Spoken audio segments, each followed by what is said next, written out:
kami akan menjelaskan yang pertama, yang kedua, yang ketiga,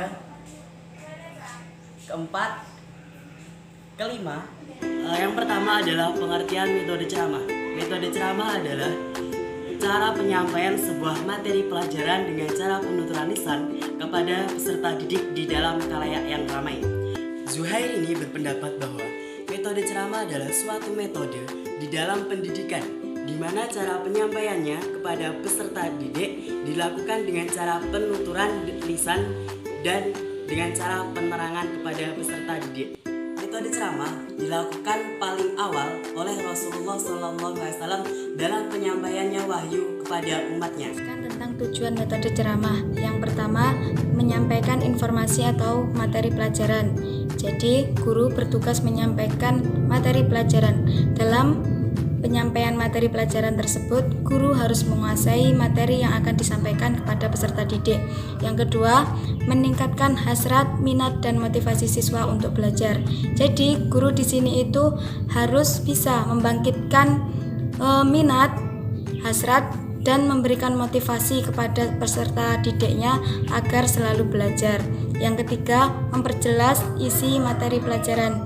Dalam penyampaian materi pelajaran, guru juga harus menambahkan beberapa materi yang belum dikuasai oleh peserta didik dan memperjelaskannya lagi kepada peserta didik.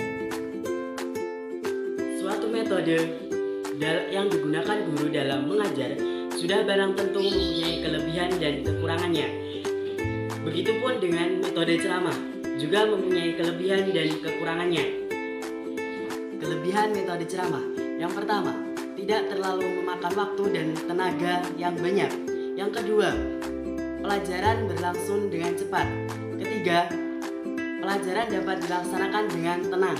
Yang keempat, membantu peserta didik atau melatih peserta didik agar pendengarannya semakin tajam. Dan kekurangan dalam metode ceramah adalah yang pertama, pelajaran cenderung bersifat centered atau berpusat pada guru. Yang kedua, guru lebih aktif sedangkan peserta didik akan pasif. Yang ketiga,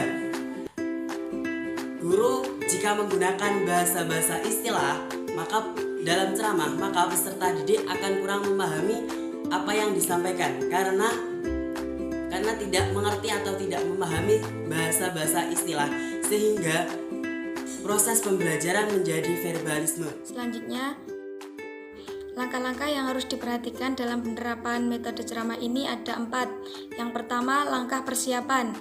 Langkah persiapan ini, guru harus mempersiapkan materi yang akan disampaikan. Dalam menyampaikan materi tersebut, guru harus menguasai seluruh materi yang akan disampaikan dan agar mudah diterima oleh peserta didik. Yang kedua, langkah penyajian. Dalam penyajian ini, guru dalam penyampaian harus menggunakan intonasi jelas, suara keras, agar dapat didengar seluruh audien atau peserta didik dan menggunakan bahasa yang mudah dipahami. Yang ketiga, langkah generalisasi. Dalam langkah generalisasi ini, guru menarik kesimpulan dan garis besar materi yang telah disampaikan. Selanjutnya, langkah aplikasi penggunaan. Setelah selesai materi disampaikan, guru mengajak peserta didik mengaplikasikan atau menerapkan dalam kehidupan sehari-hari.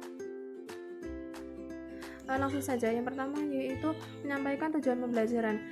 Dalam hal ini ada beberapa tujuan yang dicapai, yaitu pertama untuk mengarahkan peserta didik memperoleh pemahaman yang jelas tentang masalah yang dihadapi. Yang kedua yaitu untuk membantu peserta didik memahami generalisasi, rules, prinsip berdasar penalaran dan objektivitas. Yang ketiga yaitu untuk melibatkan peserta didik dalam berpikir melalui pemecahan masalah. Yang keempat yaitu untuk mengatasi kesalahpahaman, dan yang terakhir yaitu untuk membantu peserta didik memperoleh penalaran serta penggunaan bukti dalam memecahkan keraguan dan memecahkan suatu permasalahan. Hal yang kedua yaitu untuk menyesuaikan ketepatan metode. Ketepatan metode ceramah ini ditekankan pada aspek pencarian kesempatan dan kondisi yang tepat pada aktivitas kegiatan pembelajaran pendidikan Islam. Yang ketiga itu mengelola perhatian peserta didik terhadap pembelajaran. Tahap ini harus benar-benar dikuasai oleh pendidik. Pendidik memperlihatkan kepada peserta didik bahwa bahan yang disampaikan tersebut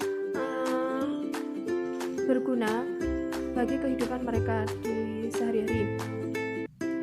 Dalam hal ini, pendidik itu harus memvariasi gerakan dan cara penyampaian pembelajaran agar tidak terkesan monoton.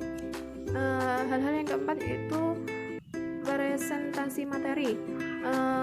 Dalam hal ini, seorang pendidik itu harus menguasai keterampilan dalam berceramah, yaitu dengan cara komponen kejelasan. Yang kedua, penggunaan contoh konkret atau contoh yang nyata. Yang ketiga yaitu penggunaan penekanan, dan yang terakhir yaitu pemberian umpan balik. Yang kelima yaitu memberikan konklusi, yaitu kesimpulan materi pembelajaran yang diajarkan oleh guru pendidikan agama Islam tersebut. Dan yang terakhir itu melakukan evaluasi. Dalam melakukan evaluasi ini bertujuan agar seorang pendidik itu mengetahui seberapa jauhnya seorang peserta didik itu memahami suatu materi yang telah disampaikan oleh pendidik tersebut. Sekian presentasi dari kelompok kami. Apabila ada kekurangannya kami minta maaf, dan semoga ilmunya yang kami sampaikan bermanfaat. Akhiran, assalamualaikum warahmatullahi wabarakatuh.